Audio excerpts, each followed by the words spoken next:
আচ্ছা, এমন কি কখনো হয়েছে যে মনে হচ্ছে জীবনের সব কিছুই যেন একটা জিনিসের জন্য আটকে আছে আর সেটার জন্যই অপেক্ষা করে চলেছি?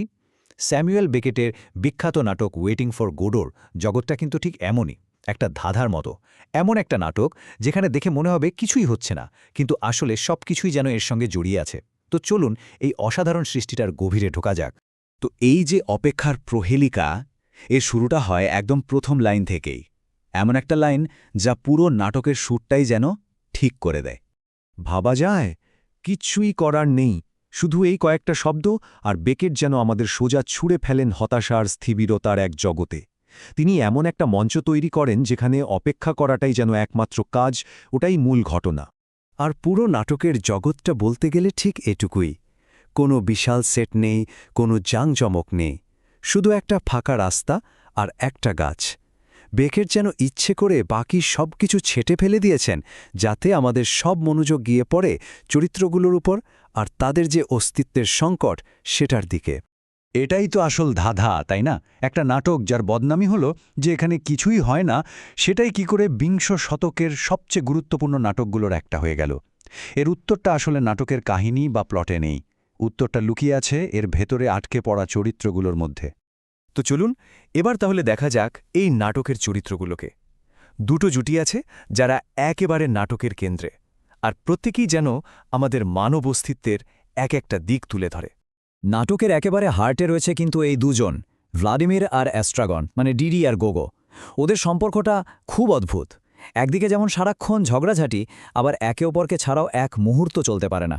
ওদের এই যে হতাশায় ভরা বন্ধুত্ব, এই যে নির্ভরতা, এটাই আসলে একটা ছবি এঁকে দেয় যে এই বিশাল উদাসীন পৃথিবীতে মানুষ শেষ পর্যন্ত একে অপরকে আঁকড়ে ধরেই টিকে থাকে। তো ওদের এই অপেক্ষা, এই স্থিরতার মধ্যেই হুট করে মঞ্চে এসে হাজির হয় পূজ্য আর লাকি, একজন দাম্ভিক মালিক আর অন্যজন তার বোঝা বওয়া কৃতদাস। আর ওদের সম্পর্কটা মানে খুবই অস্বস্তিকর। ক্ষমতা, অত্যাচার, সমাজের যে একটা নিষ্ঠুর দিক আছে, সেটা যেন ওদের সম্পর্কের মধ্যে দিয়ে একেবারে আয়নার মতো স্পষ্ট হয়ে ওঠে।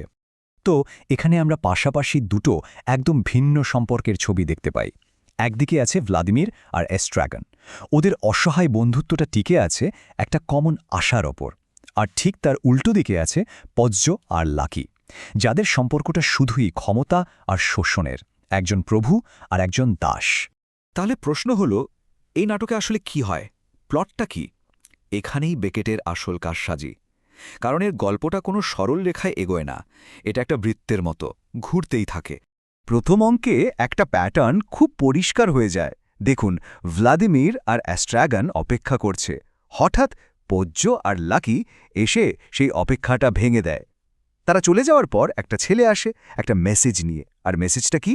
যে মিস্টার গোডো আজ আসবেন না, কিন্তু কাল ঠিকই আসবেন। শেষে ওরা ঠিক করে যে চলে যাবে, কিন্তু এক পাও নড়ে না।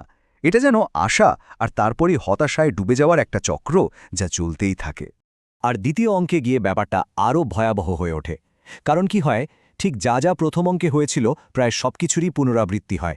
সেই একই অপেক্ষা, সেই একই ছেলে, সেই একই বার্তা। কিন্তু একটা ভয়ঙ্কর পরিবর্তন ঘটে। পোজো আর লাকি যখন আবার আসে, পোজো তখন অন্ধ আর লাকি বোবা। মানে সময় এগোনোর সাথে সাথে কোনো উন্নতি হচ্ছে না, বরং সবকিছু আরও খারাপের দিকে যাচ্ছে, ক্ষয় হচ্ছে।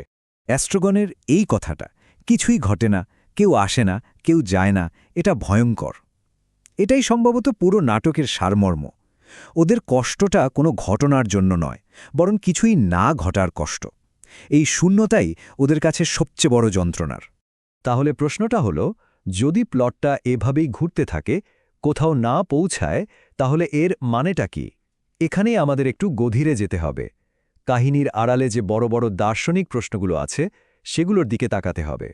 এই নাটকটা হলো থিয়েটার অব দি অ্যাবসার্ড বলে একটা নাট্য আন্দোলনের সেরা উদাহরণ। ব্যাপারটা কি? দ্বিতীয় বিশ্বযুদ্ধের পর ইউরোপের যে অবস্থা হয়েছিল, চারিদিকে ধ্বংস, হতাশা, তখন কিছু নাট্যকার ভাবতে শুরু করেন যে এই পৃথিবীতে কোনো কিছুরই আর কোনো মানে নেই, কোনো যুক্তি নেই। তাদের নাটকগুলোতেও তাই অযৌক্তিক পরিস্থিতি, পুনরাবৃত্তি, এসবের মাধ্যমে জীবনের এই অর্থহীনতাকেই তুলে ধরা হতো। এর সাথে আর একটা বড় দর্শন জুড়ে আছে, সেটা হলো অস্তিত্ববাদ বা এক্সিস্টেন্সিয়ালিজম। এই দর্শনটা বলে যে মহাবিশ্বের কোনো অন্তর্নিহিত উদ্দেশ্য বা মানে নেই, আমরা জন্মেছি, ব্যাস। এখন এই অর্থহীনতার মুখোমুখি হয়ে আমাদের নিজেদেরকেই জীবনের মানে খুঁজে বের করতে হবে।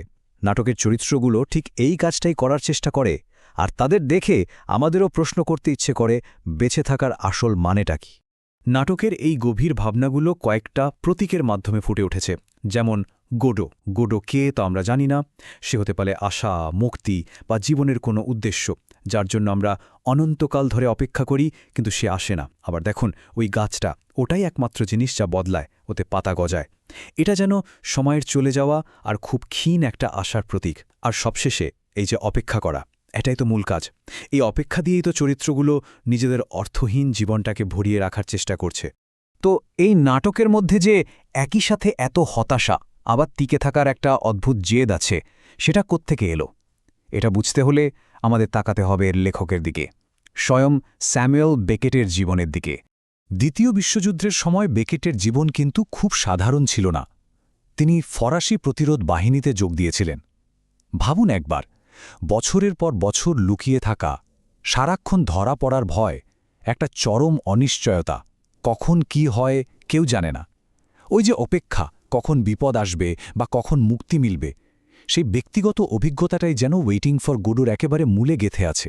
সবচেয়ে মজার ব্যাপার কি জানেন? বেকেটকে যখনই জিজ্ঞেস করা হতো যে গোডোটা আসলে কে, তিনি কোনোদিনও উত্তর দেননি। তিনি বলতেন, এই যে নাটকটা এত অস্পষ্ট, এটাই এর আসল শক্তি। তিনি কোনো সহজ উত্তর দিয়ে দিতে চাননি, বরং তিনি চেয়েছেন প্রত্যেকে নিজের মতো করে এই অপেক্ষার মানে খুঁজে নিক। তো এত বছর পরেও ৭০ বছরেরও বেশি সময় পেরিয়ে গেছে, এই অদ্ভুত বিষণ্ণ নাটকটা কেন আজও এত প্রাসঙ্গিক? কেন এটা এখনও আমাদের নাড়া দিয়ে যায়? অ্যাস্ট্রাগনের এই কথাটা আমরা সবসময় কিছু না কিছু খুঁজে পাই, তাই না ডিডি? যা আমাদের অস্তিত্বের অনুভূতি দেয়। এর মধ্যেই হয়তো উত্তরটা লুকিয়ে আছে। আমরা সারাদিন কত ছোট ছোট কাজ করি, কথা বলি, রুটিন মেনে চলি। কেন? কারণ জীবনের বড় বড় প্রশ্নগুলোর কোনো উত্তর যখন পাওয়া যায় না, তখন এই ছোট ছোট জিনিসগুলোই আমাদের মনে করিয়ে দেয় যে আমরা বেঁচে আছি, আমাদের অস্তিত্ব আছে। শেষ পর্যন্ত দেখলে এই নাটকটা আসলে আমাদের সবার জীবনের একটা আয়না। এটা একটা অস্বস্তিকর সত্যি আমাদের সামনে তুলে ধরে। আমাদের জীবনটাও তো প্রায় এরকমই, কিসের না কিসের অপেক্ষায় কেটে যায়, একটা উদ্দেশ্যের জন্য আমরা ছটপট করি। আর সব কিছুর ঊর্ধ্বে এই কঠিন সময়টা পার করার জন্য আমাদের পাশে একজন সঙ্গীত দরকার হয়। আর পূজ্যর বলাই লাইনটা, তারা কবরের ওপর দাঁড়িয়ে জন্ম দেয়, আলো এক মুহূর্তের জন্য ঝলক দেয়, তারপর আবার অন্ধকার নেমে আসে। কি ভয়ঙ্কর কথা, তাই না? এটা যেন জীবনের একটা নির্মম সারসংক্ষেপ। জন্ম আর মৃত্যুর মাঝখানে আমাদের এই জীবনটা যেন দুটো অন্ধকারের মাঝে শুধু এক মুহূর্তের আলোর ঝলকানি। আর এখানেই ওয়েটিং ফর গোডোর আসল জাদুটা। এটা কোনো উত্তর দেয় না, বরং সবচেয়ে বড় প্রশ্নটা আমাদের দিকেই ছুড়ে দেয়। আমরা সবাই তো জীবনে কিছু না কিছুর জন্য অপেক্ষা করে থাকি, তাই না? একটা ভালো চাকরি, একটা সম্পর্ক, একটা বড় সুযোগ, যে আমাদের জীবনটাকে একটা মানে দেবে বলে মনে হয়। এই নাটকটা আমাদের থামিয়ে দিয়ে ভাবতে বাধ্য করে, আচ্ছা, আমাদের প্রত্যেকের গোডোটা আসলে কি? আমরা ঠিক কিসের জন্য অপেক্ষা করছি?